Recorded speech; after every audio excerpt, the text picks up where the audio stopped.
Class 7th। पिछले वाले exercise में हमने 7.1 में हमने पढ़ा था सर्वांग समता। सर्वांग सम का मतलब मैंने बताया था सारे अंग जब समान होते हैं उसको सर्वांग समता कहते हैं। अब अंग किसके समान? ट्रायंगल्स की बात हो रही है अभी यहाँ पर, या रेक्टेंगल की या स्क्वायर की बात हो रही है या भुजाओं की बात हो रही है, इनकी बात हो रही है। ठीक है, मतलब कि रेखागणित में जो भी अंग आते हैं, कोई भी कोण या फिर भुजा या फिर मतलब किसी तरह की भी कोई भी आकृति आती है तो उसमें उनकी बात हो रही है, दोनों की तुलना हो रही है। अगर एक कोण 90 है दूसरा भी 90 है तो हम कहेंगे ये कोण इस कोण के सर्वांग सम है, बराबर है, और इसको बोलते हैं इक्विलेटरल।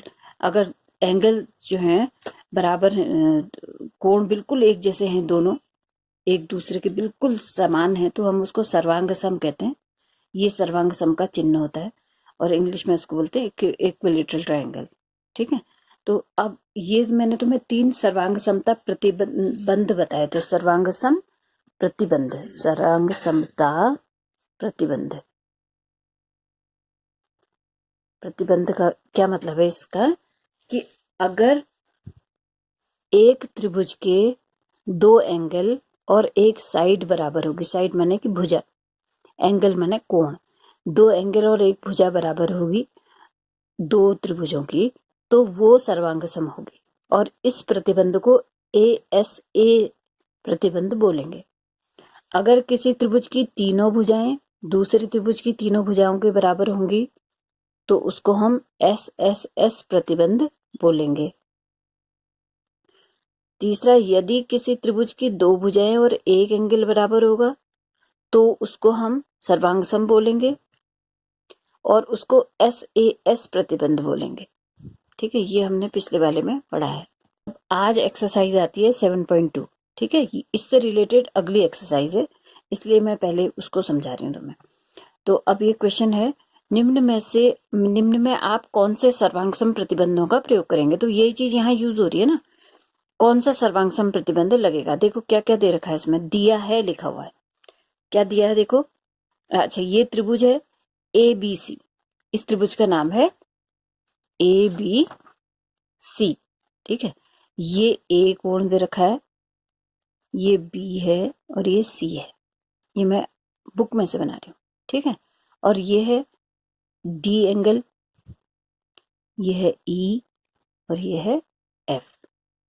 ठीक है, ये मैं किस में से बनाया मैंने, देखो ये तुम्हारी बुक है, ये सबसे ऊपर वाला दिखाई दे रहा है तुमको, इसमें से बना है, ये बना रही हूँ मैं।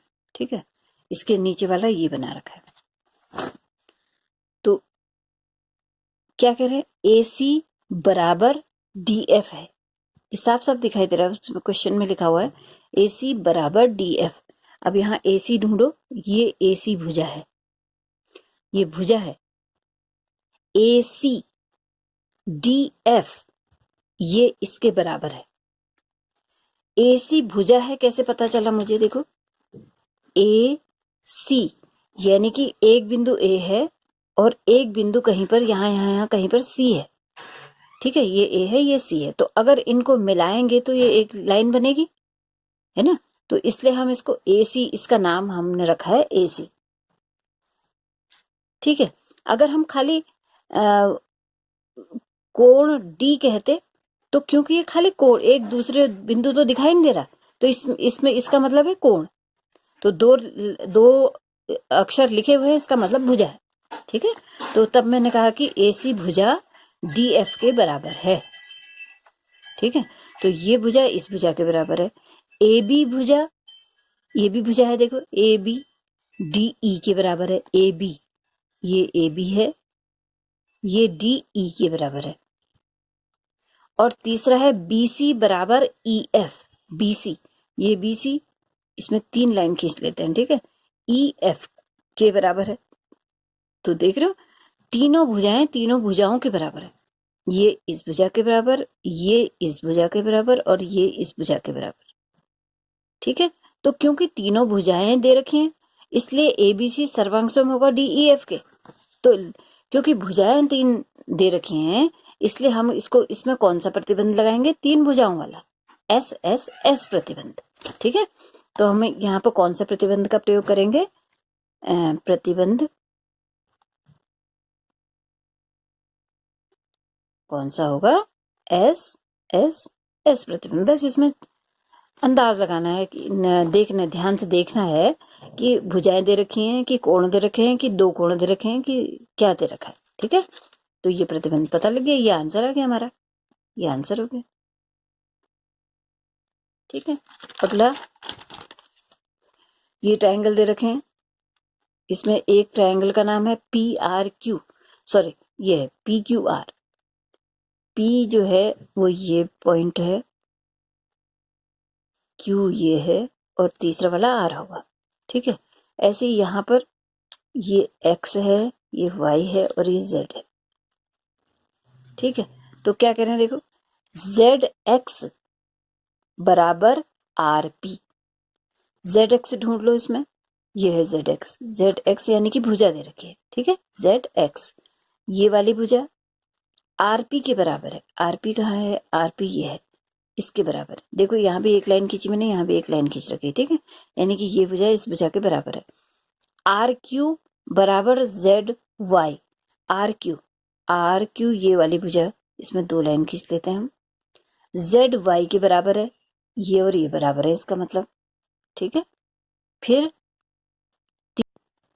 और तीसरा है कोण पी आर क्यू। ये कोण है, ये कोण का, कोण लिखा हुआ नहीं है लेकिन कोण का साइन बना हुआ है, चिन्ह बना हुआ है। ठीक है, गणित में ऐसा ही होता है, जैसे मैंने तुम्हें बताया था सर्वांग सम इतना लंबा शब्द है तो उसके लिए एक संकेत होता है, ये त्रिभुज के लिए संकेत है देखो। ठीक है, तो ये सबके लिए अलग अलग संकेत होते हैं, ये कोण का संकेत है। अब देखो इसका क्या मतलब है, कोण पी आर क्यू, इसका क्या मतलब है देखो, ध्यान से देखो क्योंकि ये जानना बहुत जरूरी है तुमने। ठीक है, तो क्या मतलब है इसका कि एक कोण है जिसके एक ओर पी है बिंदु और एक ओर क्यू बिंदु है और बीच में आर बिंदु है, यानी कि कोण ऐसा है या ऐसा कैसा भी हो सकता है। तो इसमें एक ओर पी बिंदु है, एक ओर क्यू बिंदु है और बीच वाला बिंदु जो है वो आर है, ये आर बिंदु है। यानी कि कोण कहां पर है, ना पी है ना क्यू है, आर है। ठीक है, यानी कि कोण को ये बीच वाले को माना जाएगा, यानी कि आर जो है वो ही कोण है, लेकिन उसके एक साइड पे एक साइड क्यू होना चाहिए। ठीक है, तो यानी कि कौन सा है देखो ढूंढो, जिससे एक साइड आर एक साइड क्यू हो, यानी कि ये वाला कोण है। तो हम कोण यहां पर दर्शाएंगे, ये वाला कोण है। ठीक है, तो इसका ये मतलब होता है। दूसरा है कोण X Y Z, X Z Y. X Z Y का क्या मतलब है कि एक साइड एक्स पॉइंट है, एक साइड वाई पॉइंट है, बीच में है जेड। तो एक्स और ये ढूंढो, एक्स और जेड और वाई, यानी कि ये वाला कोण कह रहे हैं। ठीक है, तो ये कोणों को पढ़ने का तरीका होता है एंगल एक्स जेड वाई, यानी कि एंगल एक्स जेड वाई। बीच का कोण को बोलते हैं एक्स जेड, ये पूरा नाम है इसका। अगर हम इसको कहें कोण जेड, वो भी वही चीज है, लेकिन पूरा नाम अगर हम लेते हैं तो उसको, उसमें हमें पता चल जाता है कि ये वाला है या बाहर वाला है, तो कई चीजें होती हैं उसमें, इसलिए पूरा नाम ज्यादा सही रहता है। और कई जगह अगर आधा ही नाम, सिंगल नाम लिखा हुआ है तो उससे भी अंदाज आ जाता है, लेकिन पहले ये सीख जाओगे तो वो भी सीख जाओगे फिर धीरे धीरे। तो ये कोण के बराबर है कह रहे। ठीक है, अब देखो ये वैसे तो नापने में देखो ये छोटा दिखाई दे रहा है, ये बड़ा दिखाई दे रहा है, क्योंकि ये बिना नापे बना रखा है इसलिए ये ऐसा है। ठीक है, तो इसमें इससे कोई फर्क नहीं पड़ता, ये बिना नापे बना रखा है। तो इसमें सिर्फ हमने क्या देखना है कि दो भुजाओं के बराबर है, एक भुजा ये और एक भुजा ये बराबर है, एक भुजा ये एक भुजा ये बराबर है, और एक कोण इस कोण के बराबर है। तो दो भुजाएं और दो कोण बराबर है, सॉरी एक कोण बराबर है। दो भुजाएं इन दो भुजाओं के बराबर है, एक कोण इस कोण के बराबर है।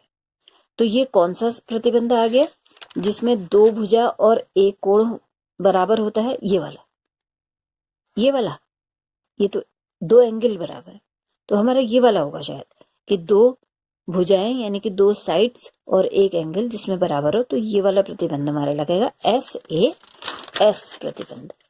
तो क्या लिखेंगे, प्रतिबंध कौन सा लगा। तो इन तीनों में से ही कोई प्रतिबंध हमारे त्रिभुजों में लगेगा। अगर दो साइड सेम है तो हम लिख सकते हैं एस एस ए, यानी कि दो साइड एक जैसी और एक एंगल एक जैसा दो त्रिभुजों में। अगर हम इसको एस ए एस लिखते हैं तो भी एक ही बात है, दो एस यहाँ भी हैं, दो एस यहाँ भी हैं, ठीक है, दोनों एक ही चीज है। ऐसे ही अगर दो एंगल सेम होंगे तो हम ए एस ए लिख सकते हैं, अगर ए ए एस लिखें तो भी वही बात होगी, ठीक है।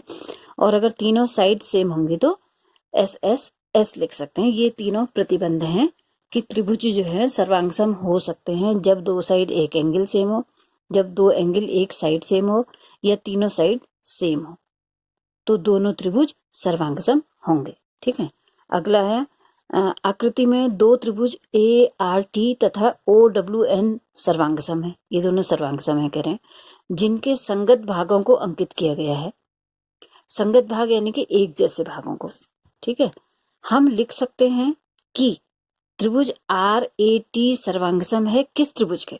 तो देखो कौन कौन से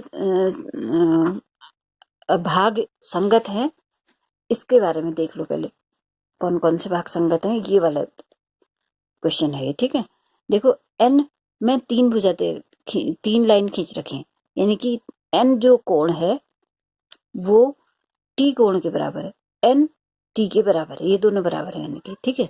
एन टी के बराबर है, 1 2 3, ये वाला कोण इसके बराबर है, ठीक है। दूसरा ये भुजा ए टी, हम लिखेंगे कोण एन बराबर कोण टी, और भुजा ए टी, ये वाली भुजा जो है ये ए टी भुजा जो है इसमें एक लाइन खींच रखी ना, एन ओ में भी एक लाइन खींच रखी, ए टी एन ओ के बराबर है, ठीक है। और तीसरा में इसमें दो लाइन खींच रखी, इसमें भी दो लाइन खींच रखी, तो इनको भी लिख लेते हैं ए आर भुजा बराबर है किसके, डब्ल्यू ओ के, डब्ल्यू ओ के। अब देखो क्या ये दो भुजाएं बराबर हैं और एक कोण बराबर है, ठीक है ना। तो हम कौन किसके बराबर है देखो कैसे पता लगेगा, ये ए टी एन ओ के बराबर है, ए टी एन ओ के बराबर है, कोण एन कोण टी के बराबर है, ए आर जो है वो डब्ल्यू ओ के बराबर है, डब्ल्यू ओ के बराबर है, ठीक है। तो हमारा ये ट्रायंगल जो ये दे रखा है इन्होंने, त्रिभुज आर ए टी क्या किसके सर्वांगसम हो जाएगा, देखो आर ए टी, ये भुजा दोनों बराबर है, तो हम भी ऐसे ही घूमेंगे, ओ से नहीं सॉरी ये वाली है ना, ये वाली, तो यहां से हम इधर को घूमेंगे, ठीक है। तो हम लिखेंगे डब्ल्यू ओ एन के बराबर, किसका, त्रिभुज डब्ल्यू ओ एन, ये दोनों बराबर है, R A T W O N के बराबर, ठीक है। इनको अपनी कॉपी में भी कर लेंगे। ओके बेटा, बाय।